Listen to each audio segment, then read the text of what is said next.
Nós temos o hábito de pedir a intercessão de santos católicos nos intervalos entre um mistério e outro do terço mariano. Nós sabemos que no início do terço nós pedimos a Deus, com a intercessão de Maria Santíssima, pelas intenções que estão sendo apresentadas naquele terço, na parte que chamamos de oferecimento. Depois nós rezamos o texto, temos o credo, Pai Nosso, as três Ave-Marias, os mistérios que estão ligados a várias situações dos evangelhos, onde nós contemplamos vários mistérios espirituais na vida de Jesus, na vida dos apóstolos também, na vida de Maria, todos indicando Jesus como centro de nossas vidas, subdivididos em mistérios gloriosos, gozosos, dolorosos e luminosos. Nos intervalos entre um mistério e outro, costuma-se pedir a intercessão de um ou mais santos, que não da Virgem Maria. Às vezes até usamos títulos de Nossa Senhora. Entre um mistério e outro, nós pedimos Santa Faustina, rogai por nós.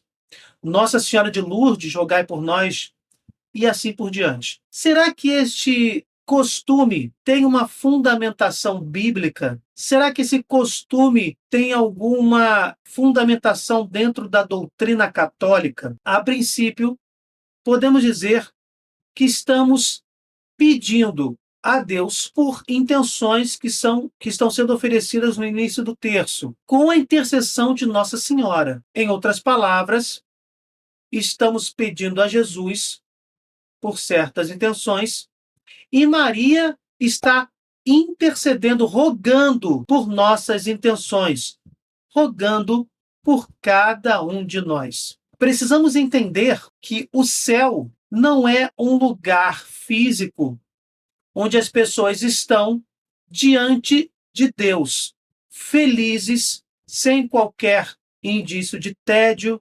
dificuldade, vicissitude física, tristeza. Não. O céu é um estado espiritual da alma, onde a alma humana se une a Deus sem perder a sua identidade, é uma comunhão permanente com o Senhor. Deus passa a estar de forma plena e permanente na alma daquela pessoa. Evidentemente, passa a conhecer todas as coisas e a ter a plena felicidade, que é o próprio Deus. Com isso, não existe tédio, não existe tristeza. Isso acontece após a morte da pessoa, depois do juízo particular. Se esta pessoa não tiver pecados, se esta pessoa estiver em estado de graça. Se ela estiver com pecados veniais, vai se purificar no purgatório. E se ela conscientemente tem pecados mortais não confessados, ela se precipita no inferno, se afasta completamente da presença de Deus. Tanto que o inferno é a falta de Deus na alma humana, de forma plena e permanente.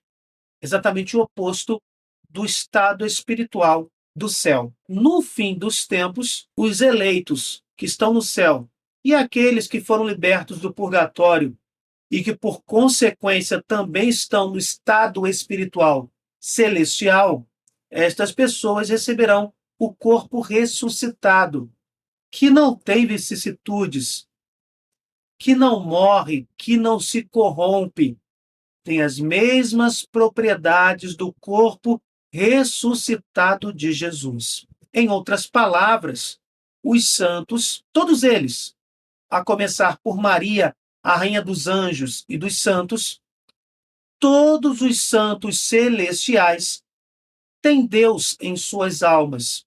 Estão diante do Senhor em plena comunhão, despertos e podem sim interceder por nós. Quando pedimos a intercessão dos santos entre os intervalos dos mistérios do terço mariano ou de qualquer terço católico, ou em qualquer oração que fazemos, nós estamos pedindo que esses santos que têm o pleno conhecimento das coisas, inclusive das nossas necessidades e das nossas orações, porque estão, podemos dizer, mergulhados em Deus. Estes santos estão espiritualmente rogando também por estas necessidades apresentadas no terço. No caso, no terço mariano, no início dele, no oferecimento. Alguns também costumam fazer da seguinte forma: este primeiro mistério que estamos contemplando, nós vamos oferecer pelas seguintes intenções. Se no final daquele mistério pedimos a intercessão de algum santo ou de alguns santos,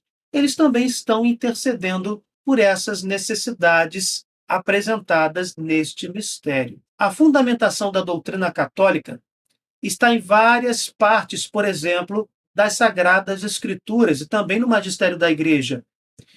Neste slide, nós temos aí várias passagens. Você pode pausar e meditar sobre tais linhas sagradas. Mas vamos nos ater a duas passagens para ilustrarmos que sim, existe fundamentação na doutrina cristã de que os santos estão intercedendo pelas nossas necessidades, inclusive quando pedimos em nossas orações. E, no caso desse vídeo, nos terços católicos. Está lá em 2 Macabeus. Eis o que vira Onias, que foi sumo sacerdote, homem nobre e bom, modesto em seu aspecto, de caráter ameno, distinto em sua linguagem e exercitado desde menino na prática de todas as virtudes, com as mãos levantadas, orava por todo o povo judeu. Até aí tudo bem, uma pessoa justa, uma pessoa santa. As características são bem claras: de caráter ameno, distinto em sua linguagem, não saem de sua boca palavras torpes, exercitado desde menino na prática de todas as virtudes. É um homem justo, é um homem santo. A questão é que, neste momento, eu estou narrando uma visão espiritual. Está lá no versículo anterior. Narrou-lhes ainda uma visão digna de fé, uma espécie de visão que os cumulou de alegria. A Bíblia está nos dizendo que esta visão de Onias, sumo sacerdote, orando pelo povo judeu, é uma visão digna de nossa fé, de nossa crença, uma visão digna de que devemos sim acreditar como uma realidade palpável, uma realidade espiritual legítima. Acontece que Onias já era falecido. Onias, após a morte, homem santo, estava intercedendo pelo povo judeu. Mas a visão continua. Em seguida havia aparecido do mesmo modo um homem com os cabelos todos brancos, de aparência muito venerável, e nimbado por uma admirável e magnífica majestade. Então, tomando a palavra, disse-lhe Onias: eis o amigo de seus irmãos, aquele que reza muito pelo povo e pela cidade santa, Jeremias, o profeta de Deus. Sim, meus irmãos, o profeta Jeremias já estava no mundo espiritual. Desperto, conhecendo todas as coisas, entendia as necessidades do povo judeu e com Onias intercedia por este mesmo povo. Mas, Marcos, como estas pessoas que estão em Deus, no caso, Onias e Jeremias, após a morte de Jesus, estavam no rol daqueles justos que adentraram no reino dos céus, como estes santos conhecem as nossas necessidades? Como eu já tinha dito, eles estão mergulhados em Deus, ou Deus está em suas almas de forma plena, permitindo essas pessoas que conheçam todas as coisas, inclusive as nossas necessidades. Está na primeira carta aos Coríntios, capítulo 2, a partir do versículo 6. Entretanto, o que pregamos entre os perfeitos é uma sabedoria, porém não a sabedoria deste mundo, nem a dos grandes deste mundo, que são, aos olhos daquela, desqualificados. Pregamos a sabedoria de Deus, misteriosa e secreta, que Deus predeterminou antes de existir o tempo para a nossa glória. Paulo está se referindo à sabedoria de Deus, esta sabedoria, e Deus tudo sabe. Nós estamos falando aqui da onisciência divina, de tudo conhecer.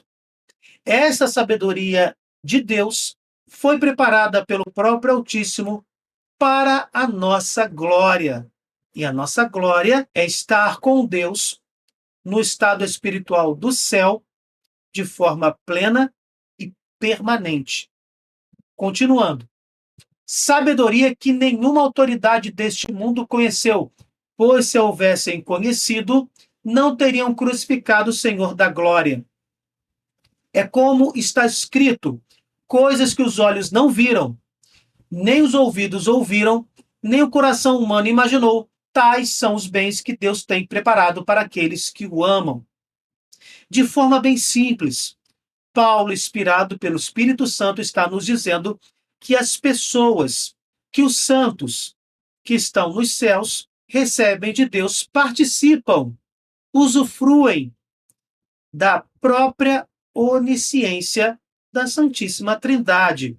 E por isso conhecem os nossos pedidos, conhecem as nossas orações e, despertos diante do Senhor da glória, Senhor Jesus Cristo, intercedem por nossas necessidades, intercedem pelos nossos pedidos nobres e justos diante do Verbo encarnado. Enfim, meus irmãos, o que vocês acharam dessas passagens bíblicas? Vocês fazem o uso deste costume de, durante as suas orações, pedirem a intercessão dos santos? Deixem nos comentários a opinião de vocês. Se vocês gostaram, deixem o seu like e compartilhem. Cliquem no sininho, se inscrevam no canal. Fiquem com Deus, desculpem qualquer coisa e até o próximo vídeo.